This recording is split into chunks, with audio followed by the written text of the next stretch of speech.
Welcome back friends to the GS platform YouTube channel. दोस्तों आज है 18 जून 2020 और आज की वीडियो हम लोग करंट अफेयर्स के टॉप 11 क्वेश्चन को देखेंगे। वीडियो के एंड में आपसे 2 क्वेश्चन पूछे आएंगे, जिनमें से एक क्वेश्चन करंट अफेयर्स से रिलेटेड होगा और दूसरा क्वेश्चन जीएस से रिलेटेड होगा। उन दोनों क्वेश्चन के आंसर आपको कमेंट बॉक्स में कमेंट करने होंगे। आज की वीडियो के PDF के लिए आप इस वीडियो के डिस्क्रिप्शन बॉक्स में जाइएगा, वहाँ पर आपको हमारे टेलीग्राम चैनल का लिंक मिलेगा। हमारे टेलीग्राम चैनल का नाम है द जीएस प्लेटफॉर्म। इसको आप ज्वाइन कीजिएगा। इसको ज्वाइन करने से आपको डेली PDF प्रोवाइड होंगी, इसके अलावा डेली आपको कुछ भी प्रोवाइड कराई जाती हैं। चलिए आज की वीडियो की शुरुआत कल के प्रश्नों के रिवीजन से करते हैं। तो कल पहला क्वेश्चन था, किसने मल्टी लोकेशन क्लेम सेटलमेंट सुविधा शुरू की है? सही आंसर है EPFO यानी कर्मचारी भविष्य बीमा संगठन। दूसरा क्वेश्चन, किसने E-ऑफिस ऐप शुरू किया है? CBIC ने। तीसरा क्वेश्चन, किस बैंक ने सैलरी खाताधारकों के लिए इंस्टा फ्लैक्सी कैश सुविधा शुरू की है? ICICI बैंक ने। चौथा question, international day of family remittance कब मनाया जाता है? 16 जून को। पांचवा क्वेश्चन, किस भारतीय शेफ ने क्वालिटी न्यूजीलैंड क्यूलिनरी कप 2020 जीता? अंगद सिंह राणा ने। इंपॉर्टेंट क्वेश्चन है ये। छठवां क्वेश्चन, किसने जर्मी वैन डिवाइस को लॉन्च किया? केंद्रीय गृह राज्य मंत्री जी किशन रेड्डी ने। सातवां क्वेश्चन, कौन सा देश हाल ही में GPA में शामिल हुआ? तो भारत व ऑस्ट्रेलिया ऑप्शन के अनुसार सही थे। आठवां क्वेश्चन, हाल ही में माधवराव पाटिल का निधन हो गया। किस क्षेत्र से संबंधित थे? राजनीति से संबंधित थे माधवराव पाटिल और महाराष्ट्र के नासिक से लोकसभा सांसद भी रह चुके थे। नौवां क्वेश्चन, किसने कोविड-19 लोक शिकायतों पर फीडबैक कॉल सेंटर लॉन्च किया? केंद्रीय कार्मिक मंत्री जितेंद्र सिंह ने। कल के कुछ के आंसर, कल आपसे करंट अफेयर से पूछा गया था कि किस राज्य ने घर घर निगरानी ऐप लॉन्च किया है? पंजाब सरकार ने, इसलिए यह क्वेश्चन है आपका इम्पॉर्टेंट। GS में पूछा गया था, महाराष्ट्र में अजंता की गुफाओं में किस धर्म के स्मारक हैं? बौद्ध धर्म के स्मारक हैं। आज के प्रश्न, पहला क्वेश्चन, मोनाको फाउंडेशन अवार्ड किसने जीता? इंपॉर्टेंट क्वेश्चन है ये। सही आंसर है इस क्वेश्चन का option C, Deccan development society. तो हैदराबाद स्थित डेक्कन डेवलपमेंट सोसाइटी ने प्रिंस अल्बर्ट द्वितीय ऑफ मोनाको फाउंडेशन अवार्ड जीता है। यह सम्मान वर्ष 2020 के लिए पृथ्वी पर प्राकृतिक सम्मान के लिए सबसे अधिक प्रशस्त सम्मान है। इसकी घोषणा मोनाको फाउंडेशन के उपाध्यक्ष और CEO ओलिवियर वेंडेन के प्रिंस अल्बर्ट द्वितीय द्वारा की गई है। इसमें लगभग 40,000 यूरो यानी कि लगभग 35 लाख रुपए की सम्मान राशि दी गई जनता को। यह उन लोगों के लिए है जो हमारे ग्रह को बचाने के लिए अपने गहन कर्तव्य के लिए अपनी गतिविधियों और संघों को समर्पित करते हैं। इस फाउंडेशन के 3 क्षेत्र हैं, जिनमें से कॉन्स्टेनिंग द इम्पैक्ट्स ऑफ एनवायरमेंटल और जैव विविधता को बचाना, इसके अलावा मरुस्थलीकरण से बचाव करना, मरुस्थलीकरण से लड़ना। बात करें डेक्कन डेवलपमेंट सोसाइटी की, तो इसके निदेशक हैं PV सतीश और डेक्कन डेवलपमेंट सोसाइटी का जो मुख्यालय है वो आपके तेलंगाना की राजधानी हैदराबाद में। अगला क्वेश्चन, कौन सा राज्य मनरेगा के तहत सबसे ज़्यादा रोजगार देने वाला राज्य बन गया है? मोस्ट इंपॉर्टेंट क्वेश्चन है। सही आंसर है ऑप्शन B, उत्तर प्रदेश। उत्तर प्रदेश भारत में महात्मा गांधी राष्ट्रीय ग्रामीण रोजगार गारंटी योजना यानी कि मनरेगा के तहत श्रमिकों को सबसे अधिक रोजगार मुहैया कराने वाला राज्य बन गया है। जारी किए गए आंकड़ों के अनुसार मनरेगा में राज्य की 57,000 ग्राम पंचायतों में 57,12,975 श्रमिकों को रोजगार मिला है, जो कि देश में मनरेगा के तहत दिए गए कुल कार्य का 18% है। इसके अलावा राज्य सरकार ने 7,93,00,000 मानव दिन का रोजगार मुहैया कराया है और 10 लाख और श्रमिकों को रोजगार प्रदान करने का लक्ष्य है। अब बात यूपी की करें तो यूपी की जो राजधानी है लखनऊ है। गठन 24 जनवरी 1950 को हुआ था, इसीलिए प्रतिवर्ष 24 जनवरी को यूपी डे मनाया जाता है। पुराना नाम संयुक्त प्रांत था, इंग्लिश में यूनाइटेड प्रोविंस। वर्तमान में जो गवर्नर हैं वो हैं श्रीमती आनंदीबेन पटेल। चीफ मिनिस्टर हैं योगी आदित्यनाथ। अब सीटों की बात की जाए तो विधानसभा सीटों की संख्या है 403 प्लस 1 एंग्लो इंडियन के लिए मनोनीत की जा सकती है। विधान परिषद सीटों की संख्या है 100। लोकसभा सीटों की संख्या उत्तर प्रदेश में 80 और राज्यसभा सीटों की संख्या उत्तर प्रदेश में 31।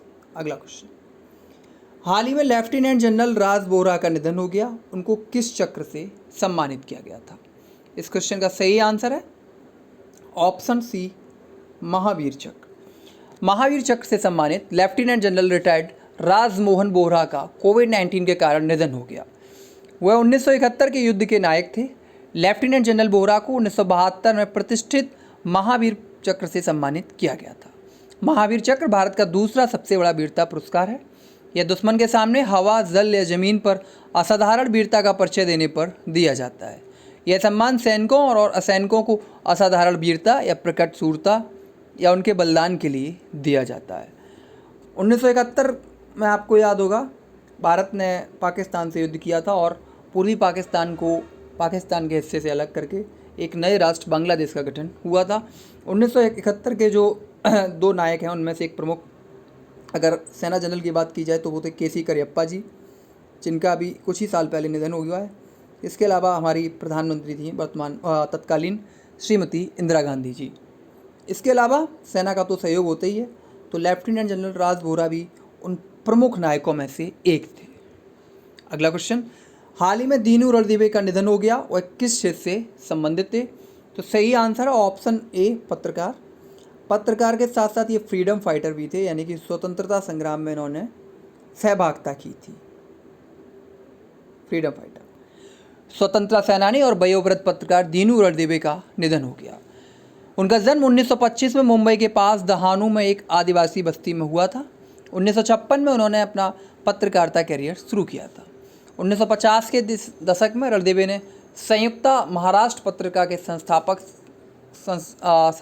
संपादक के रूप में अपना करियर शुरू किया। इसके बाद 1961 में गोवा स्वतंत्रता संग्राम पर उन्होंने अनुकरणीय रिपोर्टिंग की। उन्हें महाराष्ट्र विधायिका और सचिवालय को कवर करने वाले पत्रकारों के एक संगठन वार्ताहर द्वारा लाइफ टाइम अचीवमेंट पुरस्कार से भी सम्मानित किया जा चुका है। अगला question, world day to combat desertification and drought कब मनाया जाता है? सही आंसर है ऑप्शन बी, 17 जून। हर साल 17 जून को world day to combat desertification and drought मनाया जाता है। यह दिन हर साल मरुस्थलीकरण और सूखे के प्रभावों से निपटने के लिए जरूरी सहयोग के बारे में लोगों में जागरूकता फैलाने के लिए मनाया जाता है।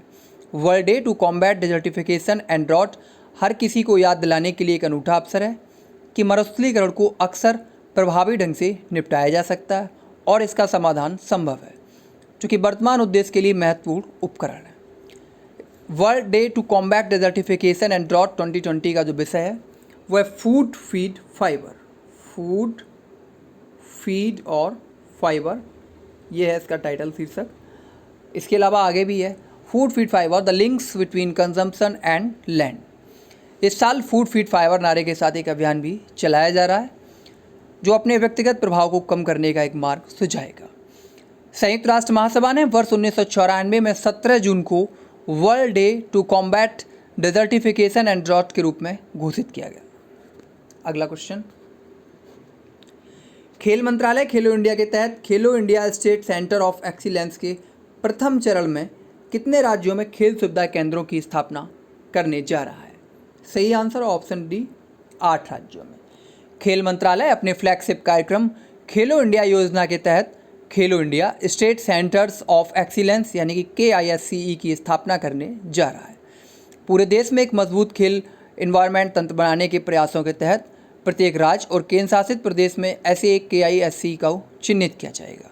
इसकी स्थापना के पहले चरण में खेल मंत्रालय ने भारत के 8 राज्यों की पहचान की है। ये 8 राज्य हैं अरुणाचल प्रदेश, मणिपुर, मिजोरम, केरल, तेलंगाना, नागालैंड, कर्नाटक और ओडिशा।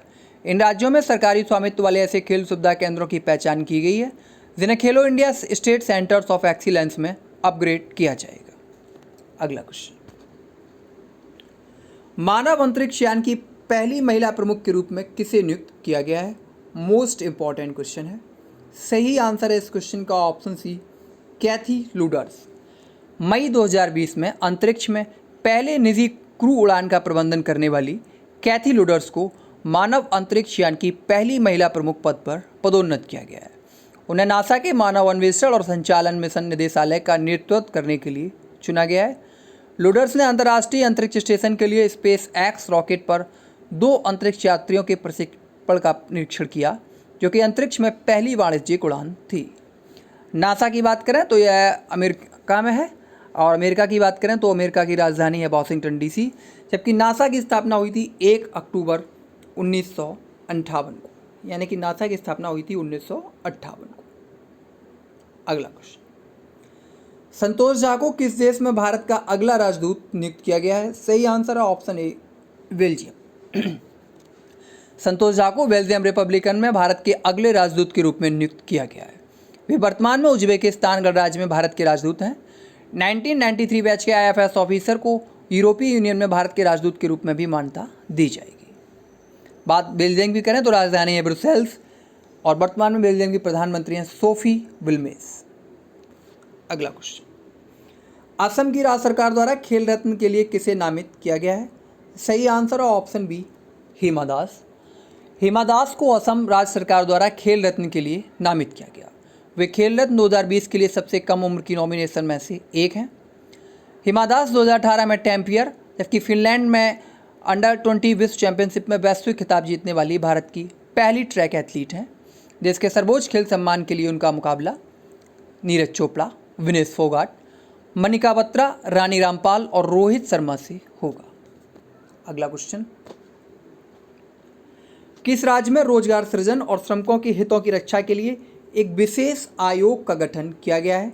इंपॉर्टेंट क्वेश्चन है। सही आंसर है option A, UP, Uttar Pradesh. Uttar Pradesh में रोजगार सृजन और श्रमिकों के हितों की रक्षा के लिए एक विशेष आयोग का गठन किया गया है। राज्य मंत्रिमंडल ने 16 जून 2020 को उत्तर प्रदेश श्रमिक कल्याण आयोग की स्थापना के लिए अपनी मंजूरी दी।